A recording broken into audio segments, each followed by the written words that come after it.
नमस्कार दोस्तों, आज आप लोगों के सामने बहुत एक्साइटेड हैं, बहुत खुश भी हैं कि हम अपनी एमबीए गाइडेड अपॉर्चुनिटी ये जो सक्सेस है उसकी स्टोरी आपसे शेयर कर रहे हैं। और ये एक यूनिक कॉम्बिनेशन है एमबीए अपॉर्चुनिटी का और उसके हाईली सक्सेसफुल एंटरप्रेन्योर्स और उनकी गाइडेंस और मेंटरशिप का, जिसकी वजह से हज़ारों लोग दुनिया में, हिंदुस्तान में, दुनिया में सफल हो रहे हैं और बहुत से लोगों की ज़िंदगी बदली है, जिसमें हम भी एक मौजूद हैं। और आज हमारी स्टोरी सुन के आप सबको ये महसूस हो जाएगा कि अगर हम जैसा सिंपल कपल इस अपॉर्चुनिटी में सफलता ले सकता है तो आप तो बहुत ही अच्छा कर सकते हैं। और आपको ये भी एहसास हो जाएगा कि जो आपने आज रजिस्ट्रेशन किया है, जो आप इस अपॉर्चुनिटी में हैं, आपने अपनी लाइफ का एक बहुत क्वालिटी डिसीजन लिया है। और मेरा नाम संजय चौहान है। बाय एजुकेशन मैं सिविल इंजीनियर हूँ। मैंने 4.5 साल जॉब की है कंस्ट्रक्शन कंपनीज़ में। फिर उसके बाद में 12.5 साल की जॉब मेरी सेंट्रल गवर्नमेंट में हुई है, मिनिस्ट्री ऑफ ट्राइबल वेलफेयर में। और जब मैं 98 में मुंबई में था तब ये अपॉर्चुनिटी मुझे मिली थी। और क्योंकि मैं सेंट्रल गवर्नमेंट में था तो इसलिए ये बिज़नेस उषा के नाम से है। तो मैं चाहूँगा कि उषा जो है वो पहले बात करें, फिर मैं अपनी बात रखूँगा। धन्यवाद। नमस्कार, मेरा नाम उषा चौहान है। मैं हाउसवाइफ हूँ। सबसे पहले मैं ईश्वर का धन्यवाद करती हूँ कि बिना ईश्वर की मर्जी के एक पत्ता भी नहीं हिलता है। उसके बाद मैं अपनी अपलाइन पंकज एंड अमता टिटोरिया जी का, सुधा एंड विनोद कपूर जी का एंड सुमित एंड तान्या बहादुर जी का बहुत बहुत धन्यवाद करती हूँ। और उसके बाद में मैं अपने स्पॉन्सर विनोद एंड पल्लवी चौहान जी का, जो कि देहरादून के रहने वाले हैं। और मेरा नाम उषा चौहान है। मैं हाउसवाइफ हूँ और डिस्ट्रिक्ट बदायूं में एक छोटा सा गांव है, वहाँ की मेरी पैदाइश है। और मेरी पढ़ाई भी वहीं हिंदी मीडियम से हुई। और मैं अपने घर में, हम लोग 4 बहन 3 भाई, सबसे छोटी मैं हूँ। तो आप लोग समझ सकते हैं कि छोटे लोग कैसे होते हैं। और उसके बाद में जो है, जब शादी चौहान जी से हुई तो चौहान जी जॉब में थे, है ना। और चौहान जी जॉब में थे, शादी हुई तो उसके बाद में मुझे क्या लगता था कि मैं बहुत खुश रहूँगी, है ना, और बहुत अच्छी ज़िंदगी जीऊँगी। मुझे ऐसा लगता था, ऐसा मेरा मानना था। लेकिन ऐसा कुछ भी नहीं था, क्योंकि हमारे बहुत ट्रांसफ़र होते थे, कभी कहीं ट्रांसफ़र, कभी कहीं ट्रांसफ़र। तो एक बार हमारा ट्रांसफ़र दिल्ली से मुंबई कर दिया गया और मुंबई में हम लोग करीब 4.5 साल रहे वहाँ पर। और आपको मैं बताऊँ, उन 4.5 साल में कोई भी हमारे घर, हमारे रिश्तेदार नहीं आता था। और हम लोग किराए के मकान में रहते थे, बहुत छोटा सा था, और कोई भी रिश्तेदार हमारे घर नहीं आता था। और प्लस हम भी उनको बुलाना नहीं चाहते थे। वो इसलिए कि हमें भी अपनी स्थिति के बारे में मालूम था, है ना। क्योंकि एक बड़े शहर में अगर 4 दिन के लिए कोई मेहमान आ जाए तो पूरे महीने का बजट ढीला हो जाता था। तो इसलिए हम भी ज़्यादा जोर नहीं देते थे उनको आने के लिए। और जो हमारे रिश्तेदार हैं, उनको पहले से ही अच्छा घर, अच्छी गाड़ी, अच्छे बंगलों में रहते हैं, मतलब सब कुछ पहले से ही उनके पास में बहुत अच्छा था। तो इसलिए भी हम लोग बुलाना नहीं चाहते थे। उसके बाद में एक दिन हमारे यहाँ अचानक फ़ोन आया। हमारे स्पॉन्सर हैं विनोद चौहान जी, उनका फ़ोन आया कि हम आपसे मिलना चाहते हैं। तो हम 4.5 साल में कोई भी हमारे घर नहीं आता था। तो हमने कहा, हम अंदर से बहुत खुशी हुई कि चलो किसी ने तो फ़ोन किया, कोई तो हमारे घर आ रहा है। तो हम लोग बहुत खुश थे। तो वो आए हमारे घर पे, क्योंकि हमने उनको कभी देखा ही नहीं था, है ना, और उनका नाम भी नहीं सुना था। तो वो हमारे घर आए, उनके साथ में एक सज्जन और थे, मिस्टर पंकज टिटोरिया जी। तो वो भी साथ में आए और आते ही, घर में घुसते ही बोले कि संजय जी, उषा जी, आपसे बिजनेस की बात करनी है। तो आपको पता है कि मेरे यहाँ तो ना क्या है कि सब मेरे यहाँ, जो मेरे फैमिली में बिजनेस में है और खेती करते हैं। तो मुझे मालूम है कि बिजनेस में बहुत सारा पैसा लगाना पड़ता है और रिटर्न बहुत कम आता है। उसके साथ में पैसा तो लगाना ही पड़ता है, उसके साथ में क्या होता है, रिस्क भी बहुत होता है। और उसके बाद क्या होता है, टेंशन फ्री में आता है ना। ये सब कुछ मैंने अपने घर में देखा था। तो वो आए तो उन्होंने कहा बिजनेस की बात करनी है। हमने कहा बैठिए, मेहमान आए हैं, बैठे। और छोटा सा घर था, संजय जी बैठे हुए थे और बड़े ध्यान से सुन रहे थे। तो लेकिन मुझे तो करना ही नहीं था, कि मुझे तो ये था, समझ में आ रही थी कि बिज़नेस में तो बहुत सारा पैसा लगाना पड़ता है। तो हमारे पास तो उतना पैसा है भी नहीं, तो हम तो इस बिज़नेस को करेंगे भी नहीं, क्योंकि बिना पैसे के कुछ नहीं होने वाला है। लेकिन वही कि संजय जी बड़े ध्यान से सुन रहे थे उसको, और इनको अच्छा लगा। जब पंकज जी और विनोद जी दोनों लोग चले गए तो संजय जी बोले कि बिज़नेस तो बहुत अच्छा है, इसमें पैसा भी नहीं लगता है। तो हमने कहा पैसा नहीं लगता है, ऐसा कौन सा बिज़नेस है? तो ये बोले कि मैं बताऊंगा बाद में। और पहले ज्वाइन कर लिया इन्होंने, बोले करके देखते हैं। बिज़नेस को ज्वाइन किया क्योंकि अच्छा लगा, अच्छी चीज़ सबको अच्छी लगती है, इनको भी अच्छा लगा। और मैंने तो सुना नहीं था, मैंने इसलिए नहीं सुना था कि 4.5 साल में कोई रिश्तेदार पहली बार घर आ रहा है, उसको केवल अच्छे से चाय नाश्ता करा दो और विदा करो। बस मेरी सोच यही थी कि अगर रुक गए थोड़ी देर और तो खाना भी बनाना पड़ेगा। मैंने तो यही सोच के मतलब उन लोगों को चाय नाश्ते की तैयारी कर रही थी। फिर उनको जाने के बाद में जैसे ज्वाइन किया, उसके बाद में पंकज जी ने और अमता जी ने हमारी बहुत हेल्प करी इस बिज़नेस को ग्रो करने के लिए, है ना। और हम पहले महीने ही 6% चले गए और हमारा 1259 रुपये का चेक आया। और आपको मैं बताऊं, थोड़ा सा मेरा विश्वास जागा, क्योंकि मैं तो मीटिंग में बैठी ही नहीं थी तो मेरा विश्वास जागा और मुझे अच्छा लगा, क्योंकि हम लेकिन वहाँ पे एक प्रॉब्लम ये थी हमारे साथ में कि हम ज़्यादा लोगों को नहीं जानते थे, लेकिन जिन लोगों को जानते थे वो हमारे पास आए और हमने उनको बिजनेस प्लान शेयर किया। तो हम लोग पहले महीने जैसे मैंने बताया 6% चले गए, लेकिन मैं मीटिंग में नहीं जाती थी। मैं कहती थी कि बिज़नेस में तो जेंट्स ही जाते हैं, लेडीज़ का क्या काम है ना। तो उसके बाद में हमारा जो बिज़नेस था वो ऊपर नीचे होता रहता था। तो फिर मैंने एक दिन पंकज जी अमता जी से बात करी। मैंने कहा अमता जी ये बिज़नेस कैसा बिज़नेस है, ऊपर नीचे होता रहता है। उन्होंने कहा उषा जी आप साथ नहीं दोगे तो ऐसे ही होगा। मैंने कहा ऐसे कैसे? तो बोले नहीं, आप साथ में जाना शुरू कीजिए, आपको और कुछ नहीं करना है, केवल साथ जाइए संजय जी के। मैंने कहा ठीक है। आपको मैं बताऊं, जिस दिन से मैंने जाना साथ शुरू किया उस दिन से हमारा बिज़नेस ग्रो होने लगा और धीरे धीरे हमारा बिज़नेस बढ़ता चला गया। और उसके बाद में आपको मैं बताऊं कि हम लोग हर एक पिन हम लोगों ने अचीव करी और आज इस लेवल पर है हम लोग। और हमने एमबे में जितनी भी ट्रिप मिली हमने सारी अटेंड कर, करीब 24-25 ट्रिप हम लोगों ने घूम के आए। हम लोग कभी सोचा भी नहीं था कि हम लोग देश विदेश की यात्रा करेंगे, है ना। इतनी सुंदर सुंदर जगह एमबे लेके जाती है। आपको बताऊं मैं, मैट क्रूज, स्टार क्रूज, है ना, स्विट्ज़रलैंड, जो लोगों के ड्रीम डेस्टिनेशन होते हैं वहाँ पे हम लोग जाके आए, है ना। बहुत अच्छा लगता है और इसी बिजनेस की वजह से आज हम अपनी मर्जी के मालिक हैं। मैं आपको बताऊं, है ना, ये शब्द कहने में बड़ा अच्छा लगता है कि मर्जी के मालिक, लेकिन जिस दिन हम अपनी मर्जी के मालिक हो जाते हैं तो उस दिन और अच्छा लगता है। और इसी बिजनेस की वजह से हम अपनी पसंद के घर में रहते हैं, अपनी पसंद की गाड़ी चलाते हैं, है ना, और जहाँ मर्जी होती है वहाँ जाते हैं। तो केवल ये जो फ्रीडम हमें मिली इसी बिज़नेस की वजह से मिली है। और सबसे ज़्यादा हम आपको बताएं, हमें खुशी इस बात की है कि हम एक दूसरे को अच्छे से समझ पाए हैं, है ना। वरना लोगों की 30-30 साल 40-40 साल शादियों को हो जाते हैं, है ना, पता ही नहीं है कि हस्बैंड को कौन सा कलर पसंद है, कि वाइफ को कौन सा कलर पसंद है। थैंक्स एमबे बिजनेस, जिसकी वजह से आज हम लोग एक दूसरे को अच्छे से समझ पाए, है ना। आज हमारे पास चॉइस है और हम लोग बहुत अच्छी ज़िंदगी जी रहे हैं। और मैं आपको बस यही कहना चाहूँगी, जब हम अपनी इतनी अच्छी ज़िंदगी हम जी सकते हैं तो ये सब कुछ आपको मिल सकता है और आप लोग बहुत अच्छा कर सकते हैं। Wish all the best. बहुत बढ़िया, वेरी गुड। देखिए, मेरा जन्म वाराणसी में हुआ था और मेरी नेटिव प्लेस अलीगढ़ है यूपी में। और मैं जब 2 साल का था तब से मैं अपने बाबा दादी के पास ही पला बड़ा हूँ। मेरे बाबा डॉक्टर थे और वर्ल्ड वार 2 में वो मिलिट्री में गए थे, वर्ल्ड वार 2 में। और हमारे घर में सच्चाई, ईमानदारी, discipline, value for words, commitment, ऐसी चीज़ें जो है हमारे यहाँ रोज़ मतलब एप्लीकेबल थी। मतलब हमारे यहाँ कोई उसके लिए अलग से सीखने सिखाने की ज़रूरत नहीं थी। और मेरा बाबा दादी के पास रहना भी इसलिए हुआ था कि मेरे फादर ने एक अपने जहाँ पे उनकी पोस्टिंग थी वहाँ एक डाकू को पकड़वा दिया था। तो उसने एक थ्रेटनिंग दे दी थी कि हम आपके बच्चे को मार देंगे। तो इसलिए दादी मेरी ले गई और बाबा दादी के पास में रहने लगा।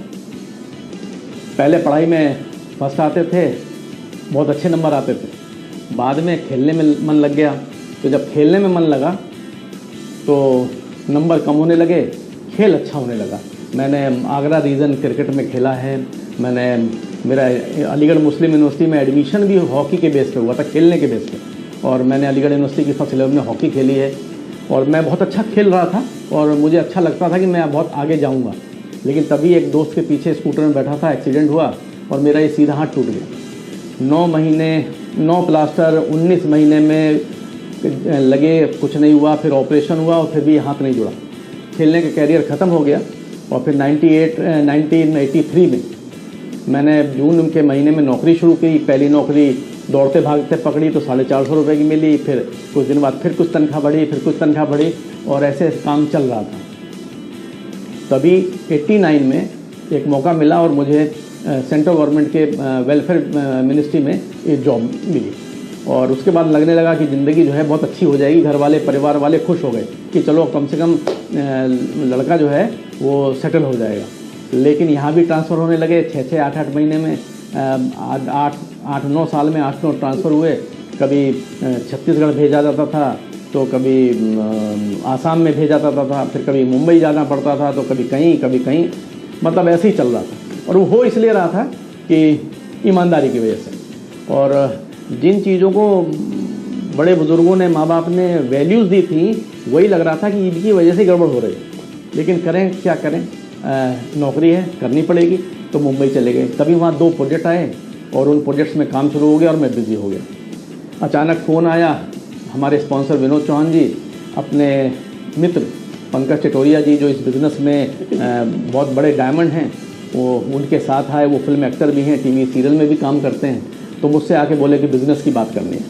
पहले तो मुझे बात समझ में नहीं लगी, क्योंकि मेरा कोई ख़ास ऐसा बिज़नेस की तरफ सोच नहीं था। मैं चाहता तो ज़रूर था कि मेरे पास कुछ अलग से पैसे बने, लेकिन बिज़नेस की ऐसी कोई सोच नहीं थी। उन्होंने अपॉर्चुनिटी मुझे शेयर की, मुझे लॉजिकली बहुत करेक्ट लगी, और फिर मैंने इसकी इन्फॉर्मेशन ली, जानकारी ली, तो मुझे ये मालूम पड़ा कि ये सच और ईमानदारी का बिज़नेस है। दूसरा, इसमें दूसरे लोगों की मदद करनी पड़ेगी, उनको भी पैसा कमाने में मदद करनी पड़ेगी, तब आपके घर में पैसा आएगा। और तीसरी एक चीज़ और, आप इसको अपने किसी भी जॉब, प्रोफेशन, किसी के साथ भी कर सकते हैं। और सबसे अच्छी चीज़ है कि जो आपका टाइम वेस्ट करते हैं, आपको उसमें अपॉर्चुनिटी में इन्वेस्ट करना है। यानी कि आपको थोड़ा थोड़ा 2-4 घंटे पर डे के हिसाब से, वीकली 5 डेज़ के हिसाब से आपको इसमें काम करना है। पहले महीने 6% गए, 1259 का, जैसा उषा ने बताया, चेक आया, बहुत अच्छा लगा। और उसके बाद हम जो है आगे अलीगढ़ अपने नेटिव प्लेस में, और 10 दिन तक हमने 125 लोगों को ये अपॉर्चुनिटी बताई, प्रोडक्ट डेमो किए, बहुत कुछ बात हुई, लेकिन किसी ने बिज़नेस ज्वाइन नहीं किया। अब हमारे पास में 2 ऑप्शन थे। पहला, हम इस अपॉर्चुनिटी को छोड़ दें, और दूसरा, लोगों को ये प्रूव करके दिखाएं कि इतनी वर्ल्ड की बेस्ट अपॉर्चुनिटी है और इसमें एक्सप्लोर किया जा सकता है और जीवन बदला जा सकता है। तो हमने दूसरा ऑप्शन लिया। लेकिन जब मुंबई पहुँचे तो जो हमारे साथ 13 लोग जुड़े थे, उनमें से 12 जो है वो क्विट कर गए। फिर मैंने अपलाइन से बात की, तो अपलाइन में मुझे ये मज़ा आया कि ना तो आप इन्फॉर्मेशन ले रहे हैं, ना आप लोगों के साथ कनेक्ट हो रहे हैं, तो इसीलिए आप वो इन्फॉर्मेशन न दे पा रहे हैं, न लोगों को कनेक्ट कर पा रहे हैं। क्योंकि ये बिज़नेस कहीं ना कहीं एक दूसरे से कनेक्ट होने का, एक दूसरे के साथ मिलजुल के करने का है। फिर दोबारा शुरुआत की और बिज़नेस करने लगे, मेहनत की, सीखा।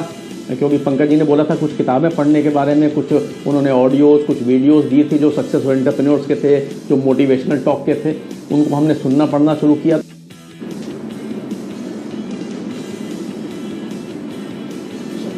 जैसे ही पढ़ना लिखना शुरू हुआ, सुनना शुरू हुआ, तो बहुत सारी चीज़ें जो मोटिवेशनल थी या जो पीपल स्किल की थी, वो सब समझ में आनी शुरू करी। क्योंकि इस बिज़नेस को कहीं सिखाया तो जाता नहीं, वो आप जब इस बिज़नेस में आते हैं तभी वो जो मेंटरशिप प्रोग्राम है, जो एंटरप्रेन्योर्स की गाइडेंस है, उसी से आप सीखते बढ़ते हैं। और फिर हमने स्पॉन्सरिंग शुरू करी मुंबई में आकर के दोबारा से, और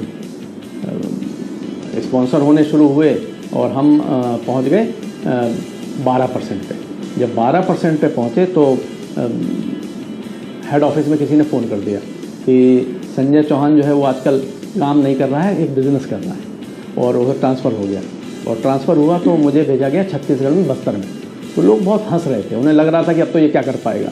लेकिन तब तक मैं बहुत हाईली सक्सेसफुल लोगों से मैं मिल चुका था, मैं उनकी लाइफ स्टाइल देख चुका था, और उनकी मतलब जो बातें थीं और जो उन्होंने हमारे अंदर विश्वास जगाया था, वो मुझे समझ में आ रहा था कि वो मेरी ज़िंदगी बदलने के लिए काफ़ी है। और मैंने वहाँ गया, और जगदलपुर में जाकर के मैंने 4 महीने में रोज़ प्लान दिखाए, लोग इन्फॉर्मेशन दी, प्रोडक्ट डेमोस किए, और फिर 4 महीने में सिर्फ 4 ज्वाइनिंग हुई। लगता है शुरू में कि मतलब इतनी मेहनत कर रहे हैं और क्या रिजल्ट आ रहे हैं, लेकिन उसके बाद में 10 ज्वाइनिंग कब हुई, 20 कब हुई, 40 कब हुई, मतलब पता ही नहीं। और ये बिज़नेस जो मुंबई से हमने शुरू किया था, वो छत्तीसगढ़ में फैला, उड़ीसा, छत्तीसगढ़ से उड़ीसा गया, आंध्रा गया, आंध्रा बहुत बड़ा बिज़नेस हुआ। आपका मुंबई महाराष्ट्र में रहा। फिर जब हम यहाँ दिल्ली आए हैं तो दिल्ली और यूपी और बिहार, इधर भी बिज़नेस बड़ा। हम सब जगह नहीं गए, लेकिन ये ही एमवे की जो एंटरप्रेन्योरशिप मेंटरशिप का प्रोग्राम है, जो सपोर्ट इकोसिस्टम है, उसकी वजह से ये सब चीज़ें होती हैं, और यही नेटवर्क की वैल्यू है। और प्रोडक्ट ट्रेनिंग, बिना प्रोडक्ट्स के कुछ नहीं होगा। तो प्रोडक्ट ट्रेनिंग जो है वो जगदलपुर में नहीं होती थी, तो हम लोग छुट्टी ले करके दिल्ली आते थे, क्योंकि नेटिव प्लेस भी आना होता था, फिर मुंबई जाते थे, वहाँ भी ऑफिस था तो कुछ काम हो जाता था, तो वहाँ जाके हम लोग एमवे के प्रोडक्ट्स की ट्रेनिंग दिया करते थे और फिर हम आ करके अपने यहाँ डिस्ट्रीब्यूटर्स को, लीडर्स को उस ट्रेनिंग को दिया करते थे। आज बहुत अच्छा है, सब चीज़ें डिजिटल पे होने लग गई हैं, लेकिन उस वक्त ऐसे ही कुछ था और एमवे के प्रोडक्ट डिलीवर नहीं होते थे जगदलपुर में। तो एक लड़का जो था वहाँ पे जाता था हैदराबाद, बहुत सारा पैसा लेकर के, और वो बिल्कुल नक्सलाइट एरिया था, उसके बीच में से बस में बैठ के जाता था और वहाँ से बहुत सारे प्रोडक्ट्स बस में लग के आते थे, फिर लोगों को डिस्ट्रीब्यूट किए जाते थे। और बहुत दिनों बाद जगदलपुर में डिलीवरी सिस्टम शुरू हुआ, जब काफ़ी सक्सेस हो गई, काफ़ी टर्नओवर हो गया तब। उससे पहले हम लगातार साल 2 साल तक हम लोगों ने यही एफर्ट्स की और बड़े बड़े इवेंट अटेंड करने पड़ते थे। तो उसके लिए हमको हैदराबाद, भुवनेश्वर, भोपाल, नागपुर, दिल्ली, मुंबई ऐसी जगहों पे जाना पड़ता था। सबसे बड़ी बात ये थी कि लाइफ में अपने ड्रीम के लिए हम फोकस थे, तो हमारे लिए कुछ भी इधर उधर नहीं होता था, मतलब हम उसमें लगे रहते थे और इसी वजह से वहाँ से बिज़नेस खड़ा हो पाया। और 2001 में हमारी पहली ट्रिप आई, हमने तो कभी विश्वास भी नहीं किया था। अभी हम लोग करीब करीब 25 देश इस बिज़नेस के माध्यम से घूम चुके हैं। अभी भी हम मार्च में जो है वो अबू धाबी की ट्रिप से आए हैं। मतलब एमवे ऐसा आपको ट्रीट करती है, ऐसी बढ़िया ट्रिप्स देती है जो आप कभी सोच भी नहीं सकते हैं अपने जीवन में। ये विश्व में प्रसिद्ध है कि एमवे की जो ट्रिप्स होती हैं उनका मुकाबला कोई नहीं कर सकता है। और 2001 में मैंने रिटायरमेंट लिया सेंट्रल गवर्नमेंट से। जब मेरे इस बिज़नेस की इनकम अच्छी होने लगी तो मुझे लगा कि मैं पार्ट टाइम में जब अच्छे पैसे बना रहा हूँ तो मैं क्यों ना इसको फुल टाइम ठीक से करूँ। और फिर बिज़नेस और तेज़ी से बढ़ा क्योंकि मैंने उसमें पूरा समय लगाना शुरू किया। और फिर हम 2003 में हम गाज़ियाबाद आ गए क्योंकि हमको अपने लोगों के बीच में रहना था। और गाज़ियाबाद से हम लोगों ने, अब आज की डेट में हम लोग ग्रेटर नोएडा में रह रहे हैं और अपने मन का मर्जी है, अपने जीवन को अपनी तरह से जीते हैं। और सबसे बड़ी बात क्या है कि आज जो हमारे पास समय है उस समय को हम अपने रिश्तेदार, जान पहचान वाले जिनको ज़रूरत थी उनको दे पाए। जैसे मेरे फादर को जब भी हार्ट अटैक हुआ 2 बार तो हम लोग अवेलेबल थे, भले उनके लिए महीने भर हो, चाहे 1.5 महीने हो, चाहे 2 महीने हो। उषा के ब्रदर हैं, उनको भी कैंसर हुआ था और उनका करीब 1.5 साल इलाज चला था, 2 साल। तो रेगुलर बेसिस पे वो हम लोग उनके लिए मौजूद थे। ऐसी और भी हैं जिनके लिए मतलब हमारे पास समय था कि हम उनके साथ में समय लगा पाएँ और उनके ऐसे क्षणों में हम उनके साथ में रह पाएँ। मतलब ये भी एक क्वालिटी टाइम की वैल्यू है, वरना तो लोगों के लिए ही समय नहीं है। और जब हम लोगों ने बिज़नेस शुरू किया था तो सब कुछ फिजिकल था, लेकिन अभी पिछले 2 साल के अंदर बहुत कुछ डिजिटल हो गया है और इससे बहुत सुविधा भी हुई है। सुविधा इन द सेंस कि जिस प्रोडक्ट ट्रेनिंग को लेने के लिए हमें लोगों को लेकर के पिकअप सेंटर, एमवे के डिस्ट्रीब्यूटर सेंटर में जाना पड़ता था या कोई हॉल लेना पड़ता था, आज वो सारी चीज़ें जो हैं वो जूम पे बैठ के हो जाती हैं। मतलब आप जूम पे रेगुलर बेसिस पे ट्रेनिंग ले सकते हैं, अपने को अपग्रेड कर सकते हैं। मीटिंग्स, जिन मीटिंग्स के लिए हमें बहुत दूर दूर जाना पड़ता था, बहुत लोगों से मिलने के लिए ट्रैवल करना पड़ता था, काफ़ी पैसे भी खर्च होते थे, आज वही मीटिंग हम लोग जो है आजकल जूम पे कर पाते हैं। तो बात यही है कि जो हम लोगों ने फिजिकल डेवलप किया, आज वो अगर हम फिजिकल और डिजिटल का बैलेंस बनाएं तो आज ये सक्सेस मिलना ज़्यादा आसान है, क्योंकि प्रोडक्ट रेंज भी ज़्यादा है और सक्सेस भी दिखाने के लिए भी ज़्यादा है।